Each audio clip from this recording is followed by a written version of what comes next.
Asha, this is Jasmine here, and I thought I'd do a quick video for you to go over your wonderful eye painted and procedural texture. So I pulled up, this is your image, and then I also like to put the reference up right on top just so we have a good reference.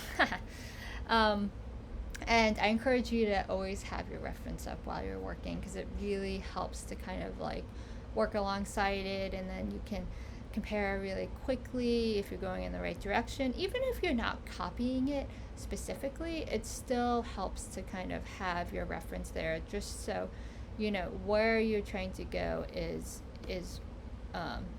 in right in front of you, essentially, so you don't veer off and spend precious time somewhere else. I'm just changing the color here so I can draw over.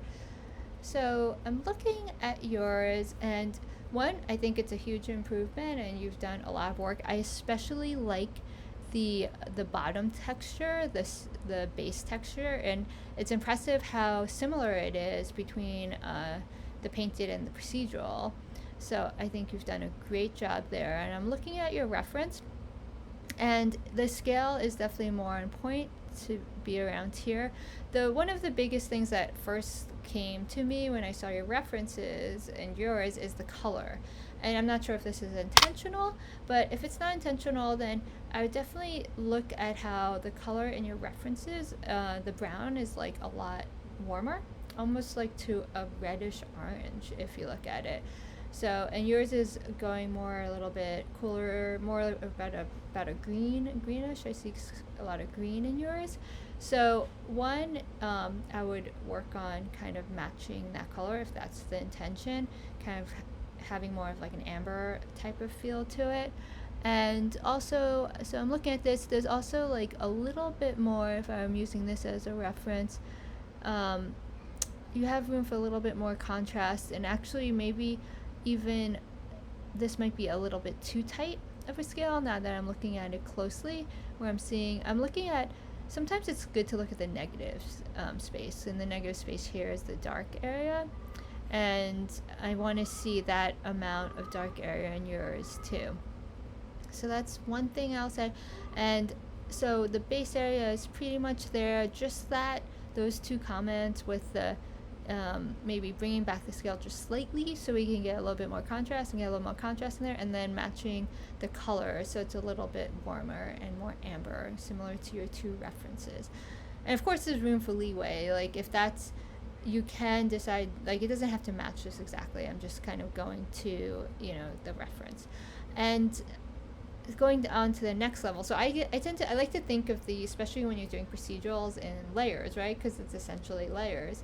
So I'm thinking of that as the base layer, and then the next layer is this here, this noise that we're seeing more in probably this reference here. And this is where I think we can do the most work. Here it's, you know, this is the painted, so it is pretty similar to the reference. Since it is painted, the caveat would be like the color could be more exaggerated, I'd say, or like the difference between the two, more saturated here, and also kind of, you know, tinting it towards this hue.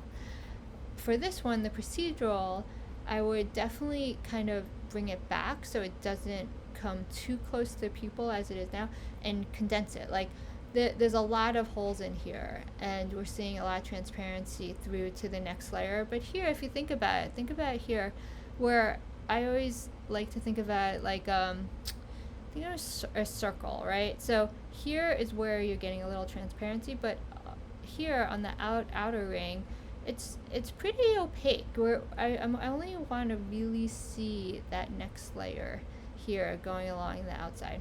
And I just realized I changed my color, but then I never like did a draw over for it. But this is what I mean, like, so this area, kind of make it so it's around this area. And I will delete that because I realized I painted over. And yeah, so like just kind of, it should go here. It should be more a lighter, kind of more saturated hue of the dark. So think about this, right? If if I'm looking at this and you just look at the levels of these two, and a quick way of doing something like that is to make it black and white. And then you can easily see the levels. So here you could see, I mean, it's subtle, but it's a lighter shade. So it goes darker on the inner and it goes to lighter. Where in yours, it's kind of even, right? So I'd love to see a little bit more lighter on the outer as it goes to the outer ring, similar to as we're seeing here. And then that brings me to the next point where it goes lighter here, right? But then all of a sudden you have this very distinct ring around here. And what you're getting it here in the painted area, it could go even more refined, I'd say, like more distinct with a sharp edge if you wanted.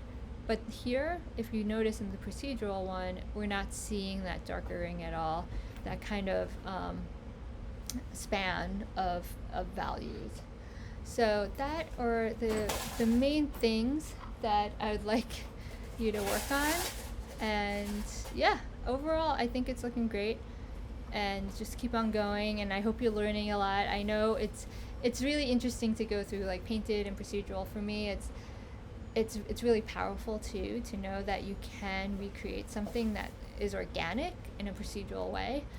And I hope you're getting a lot out of it.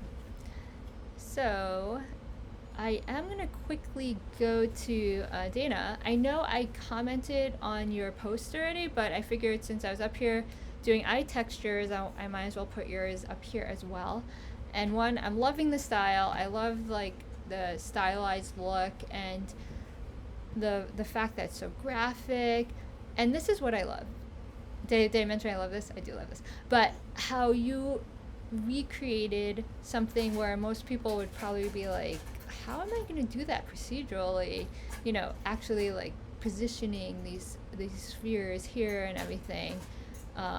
And you did it not only well, but I would argue it's better than the painted in many ways, depending on what look you're going for. It's like and the resolution, you never have an issue with that, and the filtering, you get this like super nice, sharp, graphic look. The one thing I will say is that what I'm missing is, I do love in your reference how it has this outer lighter area down here. So it'd be like down here.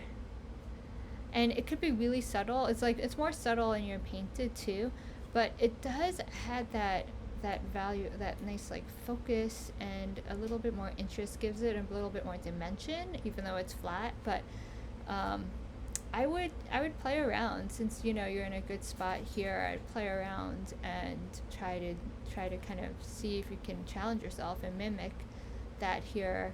And I know this isn't exactly to the reference. Something that I do like in the reference also is they have this graphic black outline that doesn't quite, it's not even all around, and it's similar to like a real eye with, you know, the dark ring on the outer. But I kind of like how it does have that definition of like a black outline here. So that's something that you can play with too, to bring it even further. But overall, I love it. I'm really interested to see if this is like part of a bigger character that's going to be textured in this style. So yeah, keep me updated. And yeah, great job, Yasha and Dana. And yeah, happy lighting and have a great weekend. Bye.